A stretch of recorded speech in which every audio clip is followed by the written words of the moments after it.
Barack ఒబామాని ఎలాగైనా జైల్లో పెట్టాలన్నది Trump ఆలోచన. ఎందుకంటే తనని జైల్లో పెట్టించింది ఒబామానే. బైడెన్‌కి అప్పటికే మానసిక స్థిమితం లేదు. ఒబామానే అసలు పరిపాలనంతా నడిపించింది. పేరుకి బైడెన్‌ని ముందు పెట్టి ఆహ్, ఆటోమేటిక్ సంతకం చేసేటటువంటి మిషన్ ద్వారా పరిపాలనంతా డీప్ స్టేట్‌తో కలిసి ఒబామానే నడిపించాడన్నటువంటిదే ట్రంప్ కోపం. అందుకనినే ట్రంప్ ఆ మధ్యన బరాక్ ఒబామాని అరెస్ట్ చేసినట్టు, జైల్లో పెట్టినట్టు, పక్కన తను నవ్వుతున్నట్టు ఓ ఆర్టిఫిషియల్ ఇంటెలిజెన్స్ వీడియో కూడా రిలీజ్ చేశాడు. అంత కసుంది. ఇప్పుడు ఒక మాజీ ఎఫ్‌బిఐ ఏజెంటు ఒక సంచలనాత్మకమైనటువంటి విషయాలు చెప్పడంతో ఈ అనుమానాలకు మరింత తావిస్తుంది. అసలు బరాక్ ఒబామా అమెరికన్ సిటిజనే కాదు.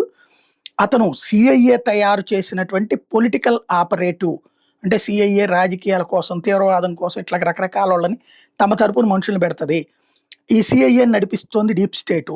ఈ సీఐఏ వాళ్ళు తయారు చేసినటువంటి రాజకీయ ఆపరేటివే ఒబామా అన్నటువంటి పాయింట్‌ని చెప్పుకొచ్చాడు. అమెరికాని నాశనం చేయడానికి, దెబ్బతీయడానికి డీప్ స్టేట్ వాళ్ళు పన్నినటువంటి కుట్రలో ఇతను ఒక పాత్రధారి ఒబామా. సీఐఏ ద్వారా వాళ్ళు చేయించారు అన్నటువంటిది ప్రొజెక్ట్ చేసుకొచ్చాడు. అదే సందర్భంలో ఇప్పుడు ఇక ఈ విషయాల్ని కోర్టులో కూడా చెప్తానికి ముందుకొచ్చాను అని చెప్పినటువంటి సందర్భంలో కొత్త పరిణామాలకి దారితీస్తుందా చూడాలి.